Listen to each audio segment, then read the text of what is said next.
نتوسل بالحبابة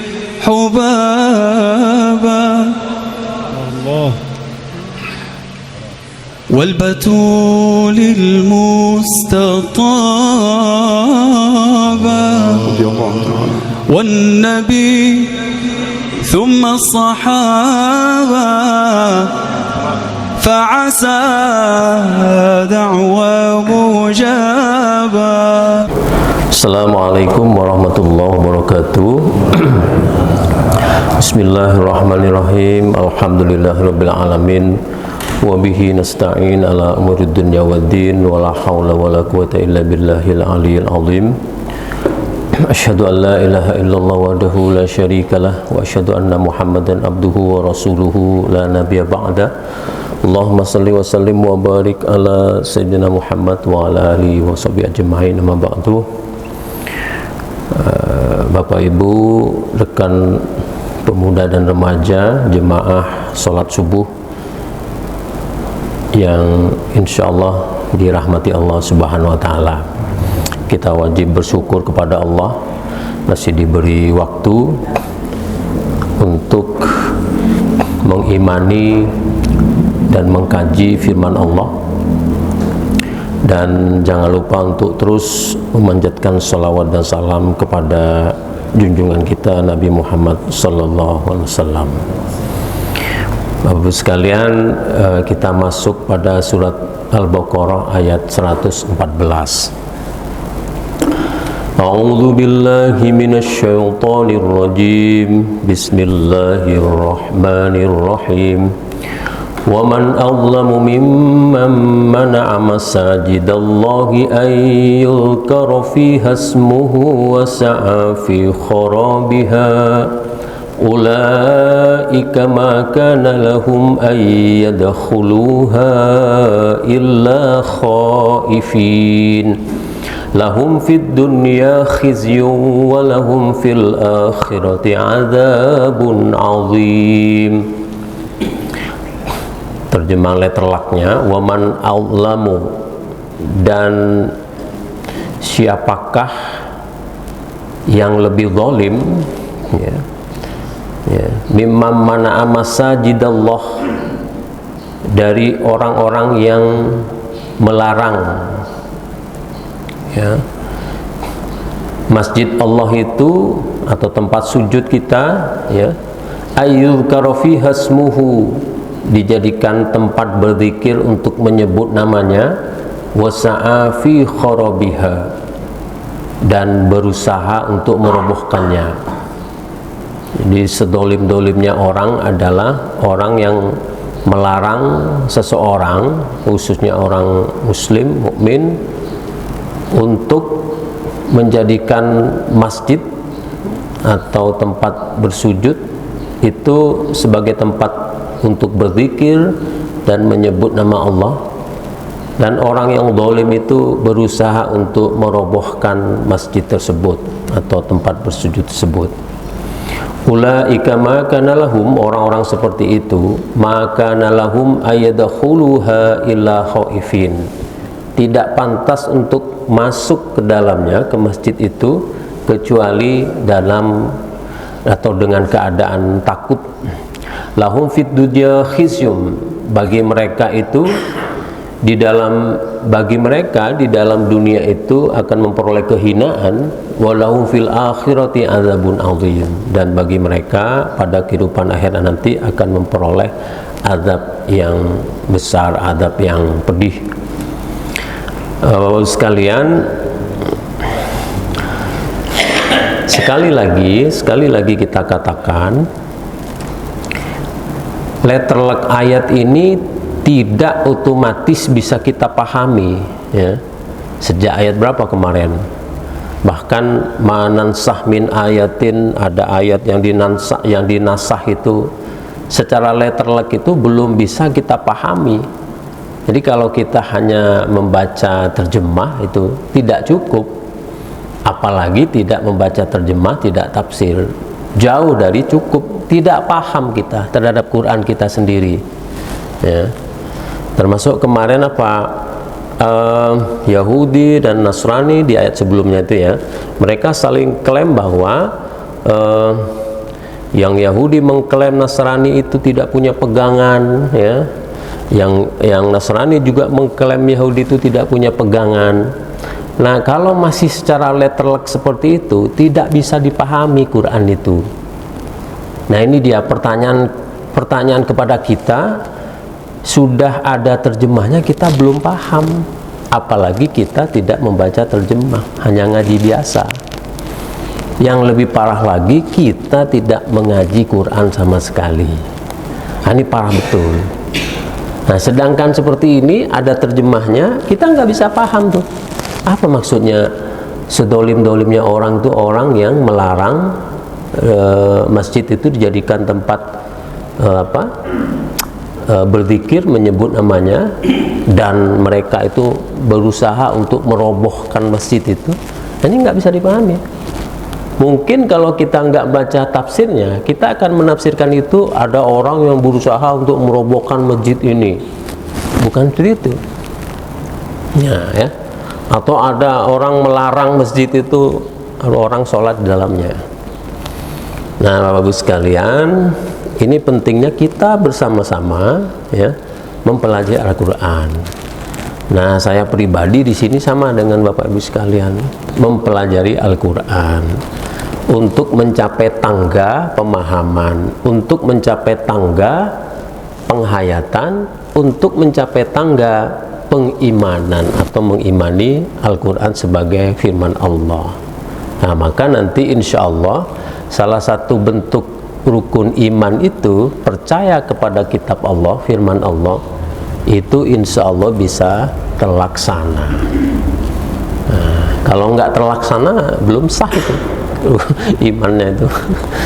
Baik, bismillahirrahmanirrahim. Mari kita baca tafsir Ibnu Katsir untuk surat Al-Baqarah ayat 114. Kata Ibnu Katsir, ikhtalafal mufassiruna fil muradi minal ladina mana'u masajidallah. Ya. Jadi di kalangan mufassir itu terjadi perbedaan pendapat ya, tentang yang dimaksud dari orang-orang yang melarang masuk ke masjid atau melarang yang di ayat tadi itu menjadikan masjid itu sebagai tempat berzikir, menyebut nama Allah. Wasa'abu fi kharabiha ala qaulain. Perbedaan pendapat itu ya secara umum dibagi atau terdapat dua versi seperti itu. Siapa sebetulnya yang melarang ya masuk ke dalam masjid Allah atau menjadikan masjid Allah itu sebagai tempat berzikir? Ahaduhuma, pendapat pertama, ma rawahul Aufiyum fi tafsirihi. Ini pendapat pertama itu diriwayatkan oleh Aufi dalam tafsirnya an Ibni Abbas, dari Ibnu Abbas, humun nasoro. Jadi tadi itu orang dolim yang melarang untuk masuk ke masjid atau ke masjid itu untuk menyebut nama Allah itu adalah humun nasoro, mereka tuh orang-orang Nasoro. Mujahid berkata humun nasoro, sama Mujahid juga berkata itu orang-orang Nasrani. Kanu yatorahuna fi baitil maqdisil adza, mereka itu melemparkan fi baitil maqdisil adza, ke dalam Baitul Maqdis itu adza, kalau dalam terjemah itu kotoran ya. Baitul Maqdis, ada Baitul Maqdis di sini ya. Pendapat pertama ini lebih kepada sejarah. Baitul Maqdis kan Masjid Aqsa di Palestina. Wa yamna'una an-nasa ayyusallu fihi, dan mereka itu melarang manusia untuk sholat di dalamnya. Nah, nanti kita lihat. Wa qala Abdul Razzaq berkata, akhbarana Ma'mar, mengabarkan kepada kami Ma'mar dari Qatadah ya. Huwa buhtanassara wa ashabuh ya. Jadi orang-orang yang melarang masuk ke masjid atau menjadikan masjid itu dijadikan tempat sujud, tempat berzikir pada Allah itu adalah huwa buhtanassar ya, kan. Nah, Bukhtanasor itu saya cari-cari adalah, ini sejarahnya, Raja Nebukadnezar, Raja Nebukadnezar II, ya, Raja Babilonia dan para sekutunya. Kharraba Baitul Maqdisi, mereka berusaha untuk merusak Baitul Maqdis yang Aqsa itu. Wa a'anahu ala dzalika Nasara, dan membantu orang-orang Nasrani. Nah, jadi surat Al-Baqarah ayat 114 itu jauh ada rentetan sejarahnya. Dahulu ada Raja Babilonia namanya Nebukadnezar itu berusaha untuk menghancurkan Baitul Maqdis yang sekarang disebut sebagai Masjid Aqsa itu, melemparkan kotoran ke dalamnya. Ada riwayat juga yang mengatakan, ada cerita yang mengatakan mereka membunuh orang-orang Yahudi di situ, ya. Dan mayat-mayatnya itu dilemparkan ke dalam masjid itu, ya. Nah, itu. Waqala Sa'id an Qatadah, Sa'id berkata dari Qatadah, ulaika a'da'ullahin nasara, mereka itu adalah musuh-musuh Allah dari kalangan orang-orang Nasrani. Hamalahum bughdul yahudi ala an a'anu Bukhtanasor al-Babiliyah al-Majusiyah ala takhribi Baitil Maqdisi. Jadi mereka itu punya kebencian kepada orang-orang Yahudi, ya, dan meminta bantuan kepada Raja Nebukadnezar dari Babilonia itu. Nebukadnezar itu beragama Majusi itu, ala takhribi Baitil Maqdisi, untuk merusak Baitul Maqdis. Nah, ini ada pendapat pertama ini dari segi historisnya, sejarahnya.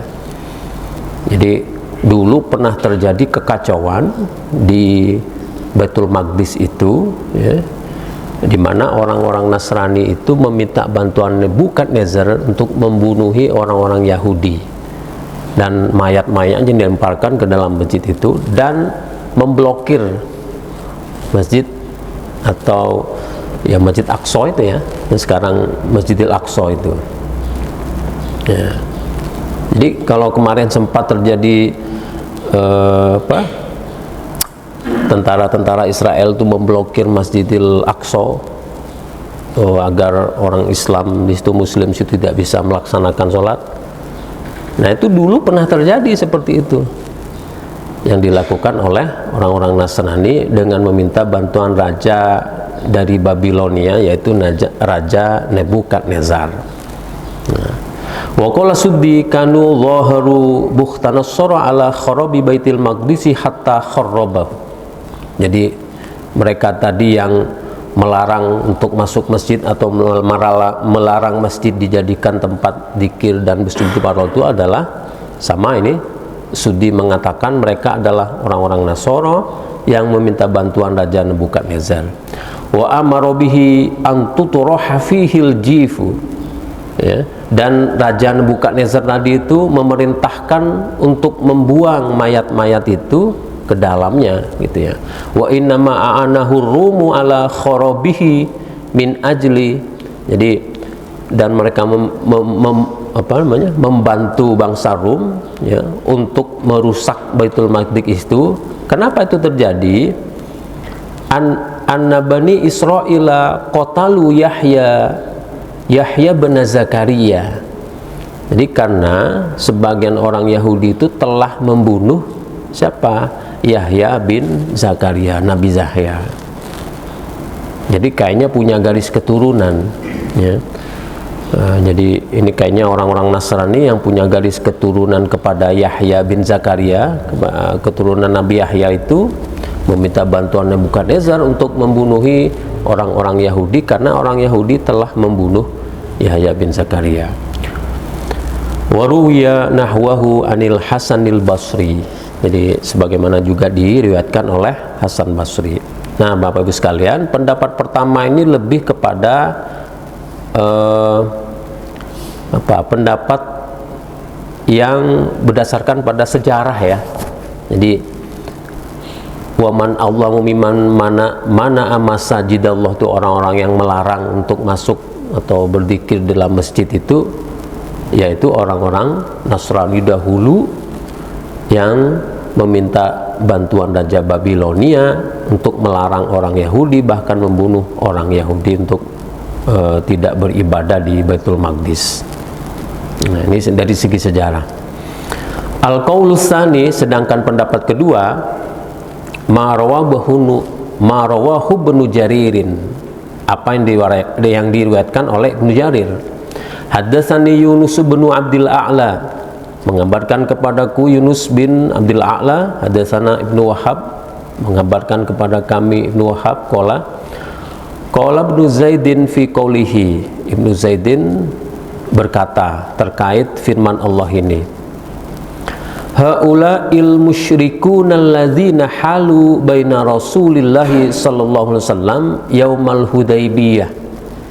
Jadi orang-orang zalim yang melarang masuk ke masjid atau melarang masjid dijadikan tempat bersujud dan berzikir itu adalah orang-orang musyrik yang menghalangi Rasulullah SAW itu ya, masuk ke Mekah. Nah, ini Bapak-Ibu sekalian. Jadi pernah terjadi dulu ada orang-orang musyrik itu melarang Nabi Muhammad itu masuk ke kota Mekah. Ya. Pada masa perjanjian Hudaybiyah waktu itu, ya. Hatta sampai Nabi itu naharo hadiyahu bidhitua wahadanahum ya. Sampai kemudian Nabi itu menyembelih gitu ya,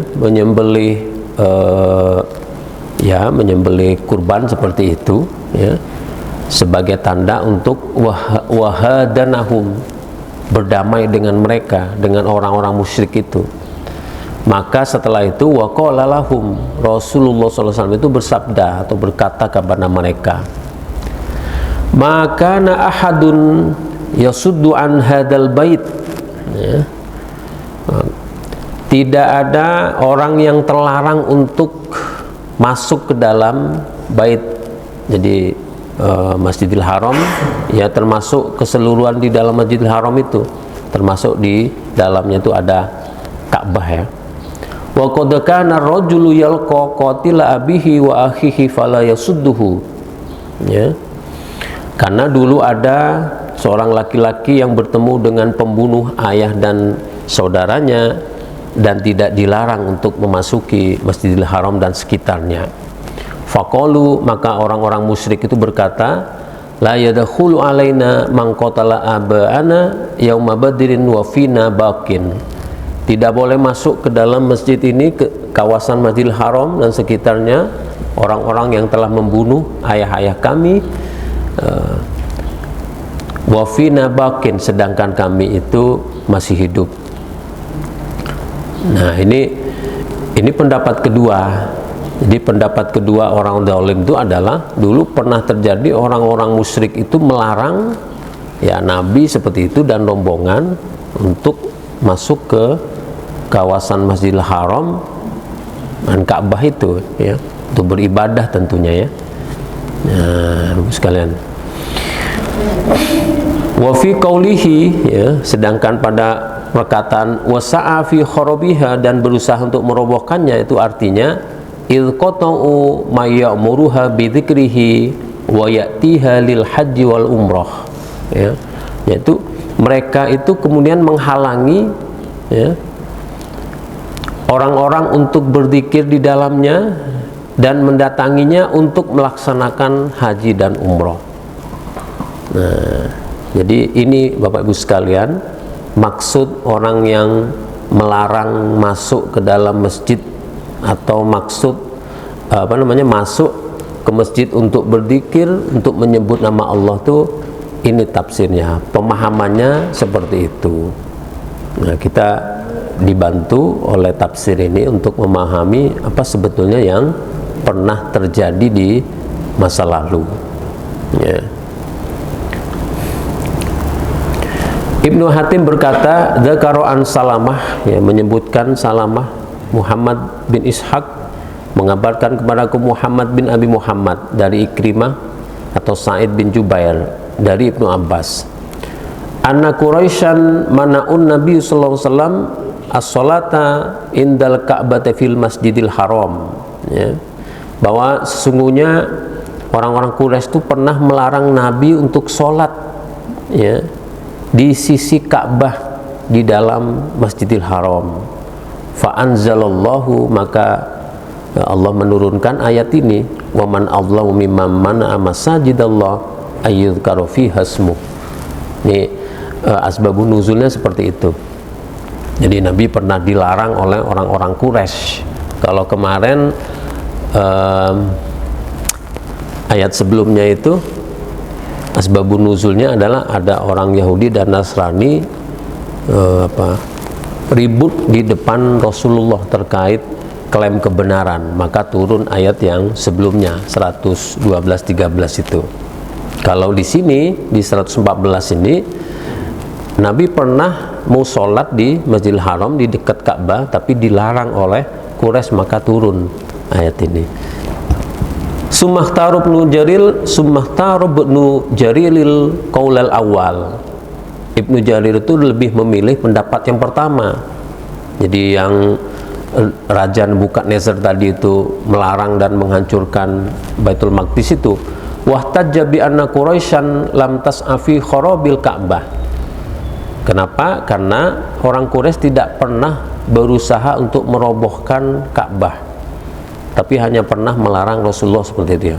Wa amarumu fasa'au fi takhribi Baitul Maqdis. Sementara bangsa Rum itu pernah berusaha untuk menghancurkan Baitul Maqdis ya.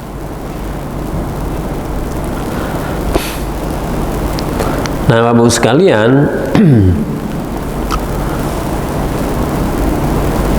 larangan Nabi tadi kepada orang-orang maksudnya tidak ada larangan bagi orang-orang untuk memasuki Ka'bah tadi itu atau memasuki Masjidil Haram itu ya, setelah tentunya melakukan perjanjian Hudaibiyah, perjanjian ya, dengan memotong kurban seperti itu ya. Itu menandakan bahwa Masjidil Haram dan Ka'bah itu terbuka untuk umum, untuk siapapun yang ingin ingin berzikir, ingin menjadikan masjid itu sebagai tempat berzikir dan menyebut nama Allah Subhanahu wa taala ya. Tetapi ada pengecualiannya ya. Ya. Pengecualiannya apa? Orang-orang musyrik itu tidak boleh untuk masuk, orang-orang kafir musyrik tidak boleh masuk ke Masjidil Haram. Kenapa mereka tidak boleh seperti itu? Karena nanti ada sejarahnya. Nah, ini yang kemudian ada potongan ayat, ulaika makana lahum ayadkhuluha illa khaifin.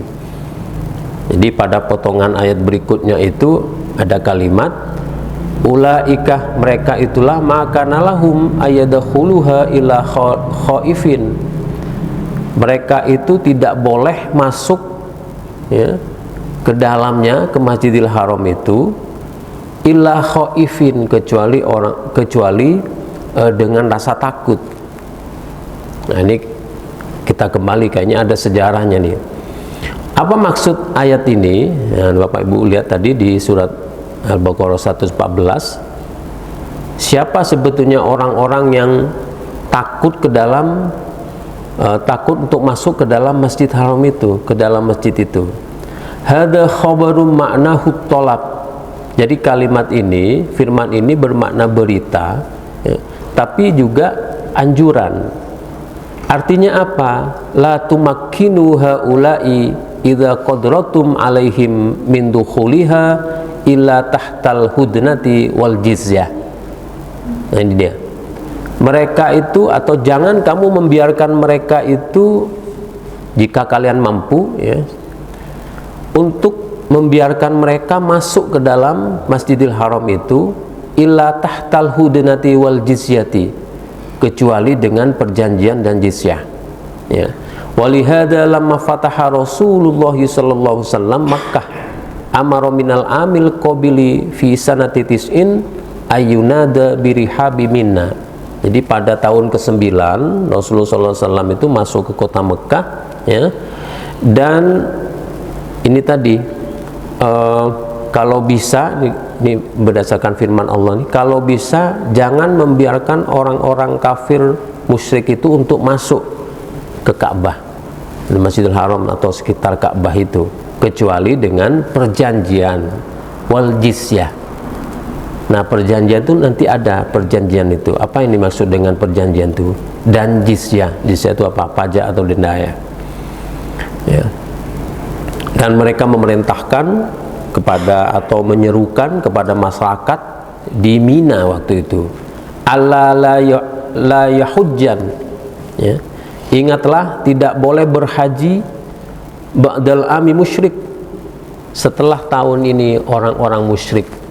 Nah, jadi pada tahun ke-9 Rasulullah SAW itu menyerukan gitu ya di Mina, di kota Mina itu, setelah ini orang musyrik tidak boleh lagi masuk ke Masjidil Haram atau ke Ka'bah, seputar Ka'bah sebagaimana tradisi Ibrahimi masa lalu ya. Wala yatufan nabil baiti uryan, tidak boleh tawaf di sekitar Baitullah itu dengan telanjang, dengan tidak menggunakan busana ya. Nah, ini pertanyaan bagi kita nih, kok ada dulu orang tawaf dengan tanpa busana ya. Wa man kana lahu ajlun fa ajaluhu ila muddatih ya.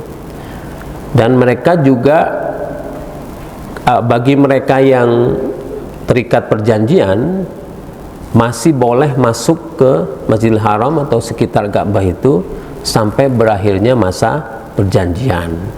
Wa hadza kana taswiqan wa amalan biqaulihi ta'ala. Nah, ini terkait dengan hal ini merupakan keyakinan ya, dan praktek atau pengamalan dari firman Allah Subhanahu wa taala sebagaimana terdapat dalam surat At-Taubah ayat 28.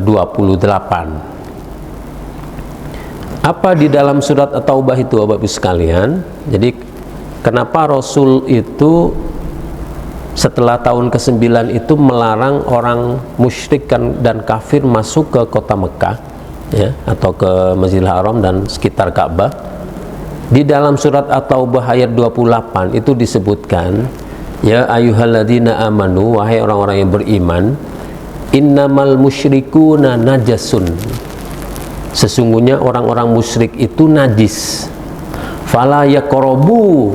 Nah, ini sebelum al-masajid itu fala yaqrabu, maka tidak boleh mereka itu mendekat, atau maka jangan biarkan mereka mendekat apa? Al-Masjidil Haram ba'da amihim hadza.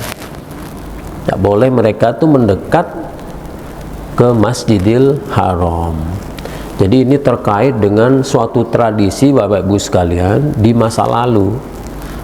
Pernah ada di masa lalu itu, tapi itu setelah era Nabi Ibrahim ke belakangnya dikit, macam-macam orang itu mengunjungi Baitullah atau kota Mekah atau Masjidil Haram atau sekitar Ka'bah. Yang pengikut Nasrani waktu itu membawa gambar apa? Gambar Bunda Maria. Bunda Maria itu ditempel di situ. Yang Yahudi juga gitu, membawa gambar Nabi Ibrahim, Nabi Musa ditempel di Ka'bah yang sekarang itu. Tapi yang aneh, ada orang-orang yang tidak pakai busana dalam bertawaf itu. Nah, apa bahasa kita sekarang ya, seperti itu kira-kira ya. Dan itu laki-laki dan perempuan ya, pernah ada kejadian seperti itu, dan itu berlangsung lama. Oleh karena itu Rasul melarang hal-hal seperti itu di Mekah itu atau di Masjidil Haram dan sekitarnya. Wah, ini mungkin bagi sebagian kita baru mendengar berita seperti ini ya. Nah, ini karena kita membaca tafsirnya seperti itu.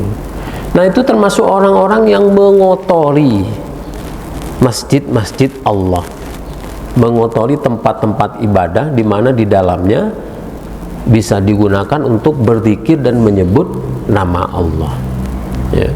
Wa qala ba'dhum, sebagian mufassir mengatakan, maka yang bagi lahum ayyadakhulu masajidallah illa khaifin, ya, tidak layak bagi mereka orang-orang musyrik itu untuk masuk ke dalam masjid-masjid Allah itu kecuali dengan rasa takut, ala halit tahayyub, ya, karena dengan takut atau ketakutan, wa irtiadil faraisi minal mu'minina ayabatishu bihim, takut, gemetar atau khawatir gitu ya, orang-orang mukmin itu akan menyergap dan menghantam mereka atau memukul mereka. Fatlan ayyastaulu alaiha wa yamna'u, terlebih lagi mereka menduduki masjid dan melarang orang-orang mukmin. Jadi karena mereka pernah melarang orang mukmin. Wal mana artinya, maka al haqq wal wajib illa dzalik laula zulmul kafarati wa ghairihim. Seharusnya orang-orang musyrik dan kafir itu seandainya dahulunya, ya, mereka tidak punya riwayat mengotori tempat ibadah Masjidil Haram dan sekitarnya itu, dan tidak punya rekam jejak pernah melarang Nabi Muhammad untuk masuk ke situ, maka mungkin ayat ini tidak turun gitu. Jadi Bapak sekalian, ayat ini turun karena ada karena secara historis pernah terjadi seperti itu di Ka'bah itu, ya, atau di Masjidil Haram, ya, dan juga secara historis pernah ada bangsa yang membunuhi orang-orang yang ingin beribadah di dalam masjid, yaitu di Baitul Maqdis tadi. Wakilah menurut pendapat lain, inna hadza bisyaratun minallahi lil muslimina annahu sayudhiruhum alal masjidil haram wa ala sairil masajid. Pendapat lain mengatakan ini sebenarnya berita gembira dari Allah kepada orang-orang muslim, ya, sesungguhnya mereka itu akan menguasai Masjidil Haram wa ala sairil masajid, dan akan menguasai atau menduduki masjid-masjid lainnya. Wa annahu yadhillul musyrikin lahum hatta la yadkhulal masajidal haram ahadum minhum illa khaifan, ya, dan bahwa sesungguhnya akan tunduk orang-orang musyrik itu kepada mereka sampai mereka tidak lagi memasuki Masjidil Haram, ya, kecuali kalau terpaksa kalau terpaksa mereka masuk ke dalamnya itu dengan penuh ketakutan, ya, artinya tidak mungkin lah seperti itu. Ya khafu ayu khadha fayu'aqaba aw yuqtal illam yuslim, ya, mereka akan ditangkap atau dihukum atau bahkan dibunuh jika mereka tidak masuk Islam terlebih dahulu untuk masuk ke Masjidil Haram. Wa qad anjazallahu hadzal wa'du kama taqaddama mimman il musyrikin, ya, dan sesungguhnya Allah telah menunaikan janjinya, ya, sebagaimana disebutkan yang melarang orang musyrik min duhulil Masjidil Haram, ya, untuk masuk ke dalam Masjidil Haram. Jadi Bapak Ibu sekalian, kalau ayat ini tidak turun, misalnya ayat ini nih 114 ini tidak pernah turun, bisa jadi kondisi di Masjidil Haram atau Ka'bah sekarang itu tidak seperti sekarang. Bapak Ibu mungkin masih akan menyaksikan orang yang aneh-aneh itu, yang berkeliling tidak pakai baju, ya, apalagi yang bawa gambar-gambar, pokoknya macam-macam lah, karena seluruh umat manusia ke situ dalam tradisi Ibrahim, sejak Ibrahim dulu seluruh umat manusia beragama apapun itu pernah bercampur baur di situ melaksanakan tawaf, ya, dengan tujuan bisnis atau dengan maksud beribadah, tapi tidak tentu arah, pokoknya segala macam bercampur di situ.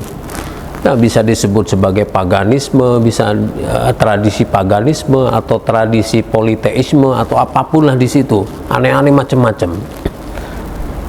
Nah, setelah ayat ini turun, maka itu tadi Allah melarang Rasul untuk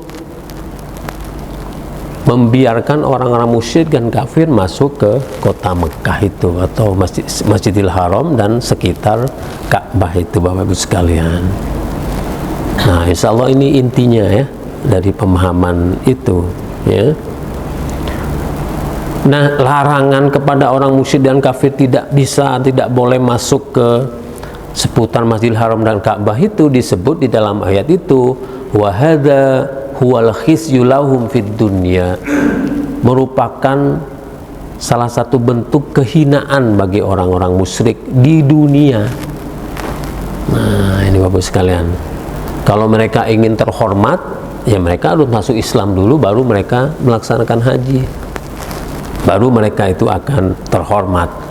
Li'annal jaza min jinsil amal, sebagai balasan dari perbuatan mereka. Fakama soddul mu'minin, mereka sebagai pernah melarang orang mukmin untuk masuk ke Masjidil Haram, maka sekarang mereka dilarang.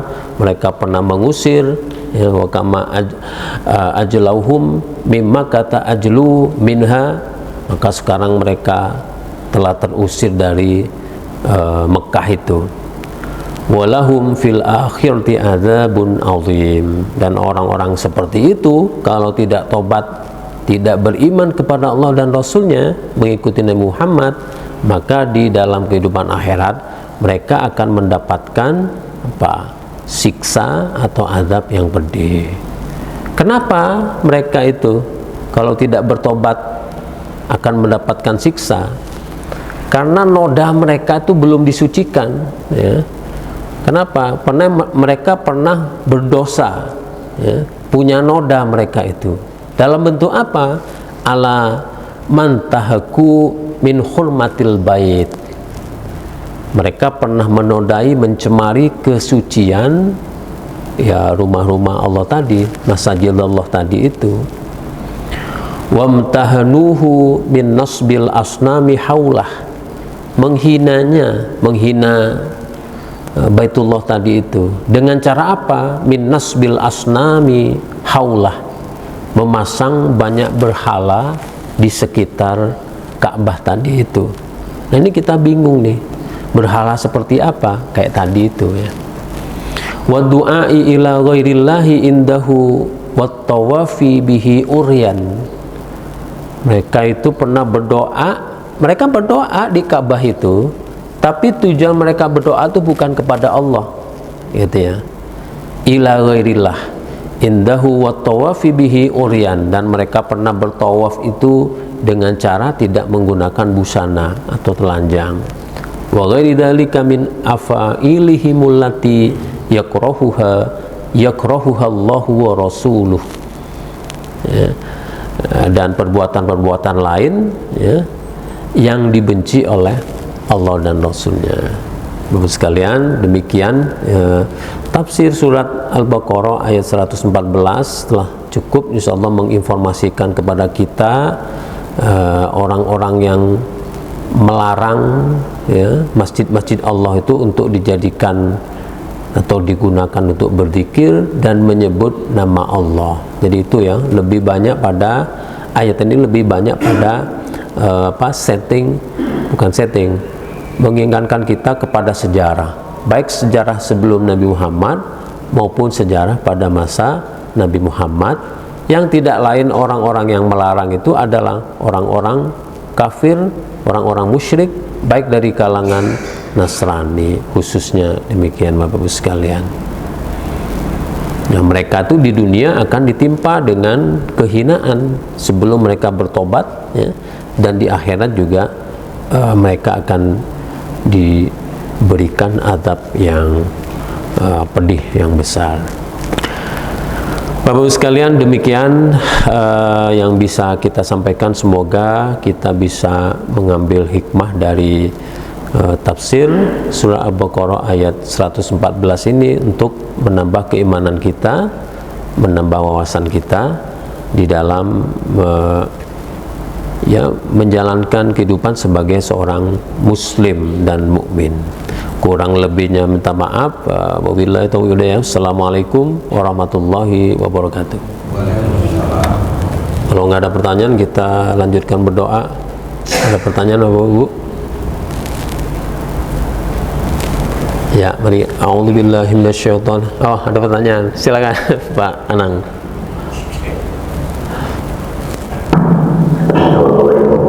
Waalaikumsalam. Waalaikumsalam. Ya. Kalau tidak baikkan dengan zaman dulu tapi dengan zaman sekarang dengan masjid, ya otomatis kita tidak boleh merawat kembali hal-hal tadi yang disampaikan. Nah, untuk mengatasi, untuk menghindari, kadang-kadang kita mesti bersyukur masjid baju-baju ini dulu kan ini Iya. waktu datangnya sholat terbuka kembali antara 10 menit. Nah, dengan ada ini kan sudah itu saya sering melihat di masjid itu ada baca singgah sholat kita mengenal dengan sholat. Satu sisi lain kita mengenal dia maksudnya nah, kalau dengan kaitan dengan yang tadi ya bagaimana dengan solusinya Pak? Terima kasih. Wassalamualaikum warahmatullahi wabarakatuh. Waalaikumsalam. Iya, sama ya, saya juga pernah itu ya. Bacaannya singgahlah dan sholatlah ya. Tetapi pas kita mau berhenti di situ, semuanya terkunci ya, dan itu seolah-olah lebih banyak masjid seperti itu. Tapi banyak juga masjid yang terbuka, jadi aman, nyaman gitu, kapanpun gitu. Bapak sekalian, menurut saya itu jauh sih konteksnya dengan ayat ini. Tetapi ketika menimbulkan kesulitan bagi jemaah untuk kapanpun beribadah, nah ini khawatirnya itu dekat konteksnya dengan ayat ini. Contoh misalnya gini, kita kan tidak tahu nih ada jemaah kita yang senang sholat duha, dan duhanya mungkin bukan di awal waktu ya, bukan jam 7, bukan jam 8. Siapa tahu ada jemaah ini senangnya jam 10 gitu, atau jam setengah 11 ya. Atau orang-orang memang dia kendaraan gitu, mampir untuk ya mungkin hanya untuk apa, BAK, buang air kecil atau apa gitu ya. Tapi orang seperti itu kan kadang-kadang justru ketika merasakan masjid itu nyaman, mereka sholat di dalamnya. Makanya menurut saya pribadi, nah ini nanti kembali ke teknisnya ya, masjid itu sebaiknya dibuka 24 jam gitu. Nah, kan kayak ironis gitu, masjidnya bagus, besar ya, mentereng, megah, mengkilat gitu, tapi nggak bisa kita masuk ke dalamnya. Menurut saya itu ironis itu. Menurut saya biarin dibuka aja, nanti kan ada komplain, Pak Ustadz bagaimana kalau dibuka? Nanti ada yang BAB nggak disiram. Ya itu tugas masjid. Masjid itu orang-orang yang dipercaya untuk mengelola masjid itu harus memakmurkan masjid dan menyajikan atau mempersembahkan masjid itu kepada umat untuk beribadah senyaman mungkin di masjid itu. Ya tugas masjid. Berarti masjid harus ada security-nya. Masjid modern itu. Ya bayar orang untuk security. Gitu. Itu masjid modern. Ya. Tapi itu teknis ya, kan ironis gitu ya, sangat gimana ya, ironis tuh jomplang gitu, paradok lah. Masjidnya bagus, lampunya bagus banget, terang. Datang jemaah mungkin awalnya mau BAK, tapi dia mungkin mau sholat isya sekalian tuh terkunci, tidak bisa. Nah ini repot seperti ini. Tapi lihat masjid-masjid yang dibuka 24 jam tuh, kalau kita musim mudik tuh ya, rame di dalamnya. Meskipun rame di dalamnya tuh ada yang sholat, setelah sholat mereka balik, itu termasuk berkahnya masjid kepada umat tuh seperti itu. Nah kadang-kadang pengurus yang mohon maaf agak lain pikirannya tuh, wah masjid kok jadikan tempat tidur, masjid kok hanya dijadikan tempat singgah untuk BAK. Ya biarin aja. Manusia itu dengan sendirinya nanti akan diarahkan kepada hidayah. Mungkin melalui seperti itu hidayah datang kan. 1 kali, 2 kali dia merasakan kenyamanan masjid itu. Oh enak. Kalau kita di tengah perjalanan mampir ke masjid sekedar BAK, tapi 2 kali, 3 kali kita tidak tahu. Di masjid berikutnya, wah sholat aja lah. Di masjid berikutnya dia menggelontorkan uangnya untuk masuk ke kotak. Nah, Bapak Ibu sekalian, seperti itu. Menurut saya seperti itu ke depannya. Nah, teknis bagaimana bagusnya silakan dimusyawarahkan. Kayak tadi itu. Tapi jangan sampai memblokir masjid. Mohon maaf ya, ini ironisnya lagi. Anggaplah subuh dari sejak orang pertama kali tahiyatul masjid sampai selesai, anggaplah 20 menit. Anggaplah nih, atau setengah jam lah paling lama. Habis itu tutup. Dari tutup itu anggaplah jam setengah 6 sampai nanti duhur, berapa jam itu terkunci, masjid tidak membawa keberkahan sama sekali untuk umat itu. Nanti datang mulai duhur, mulai tahiyatul masjid sampai selesai ba'dal duhur, paling berapa temakan? 30 menit. Ya anggaplah 40. Habis itu terkunci sampai asar. Keberkahan masjid itu kurang. Jadi menurut saya, biarkan aja masjid itu dibuka 24 jam. Bagaimana Ustaz kalau nanti ada kehilangan? Security buat. Masa bisa bangun masjid semegah itu, gagah besar itu, tingkat 2, security-nya tidak ada. Nah, Bapak sekalian, nah ini menurut saya pertanyaan Pak Anang ini tanpa disadari bagus sekali. Bagus pertanyaan seperti ini. Karena memang dalam kenyataannya kita menemukan fakta seperti itu. Nah, masjid kita ini bagaimana? Buka aja. Tapi tetap ada security-nya ya. Security-nya apa? Nanti mestilah kepada pengelola atau pengurus lah.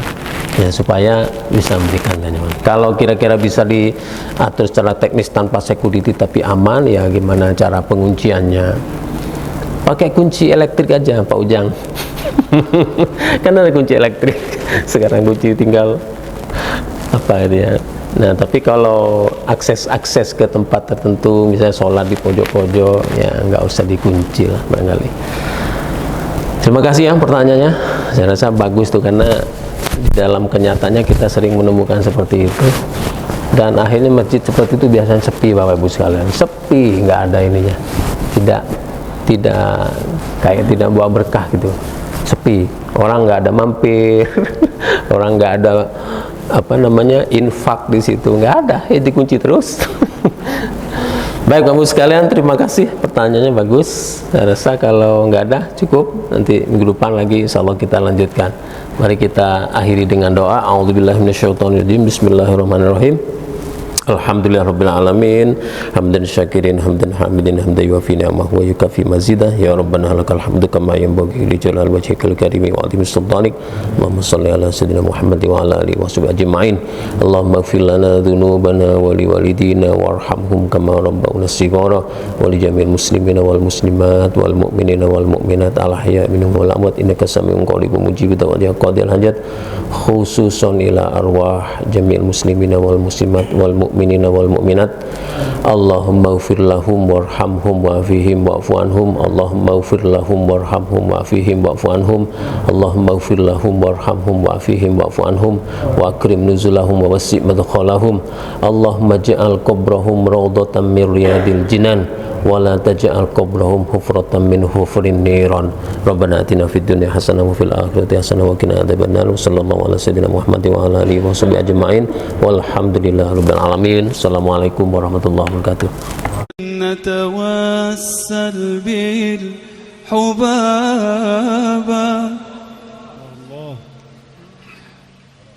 والبتول المستطابة والنبي ثم الصحابة فعسى دعوى مجابة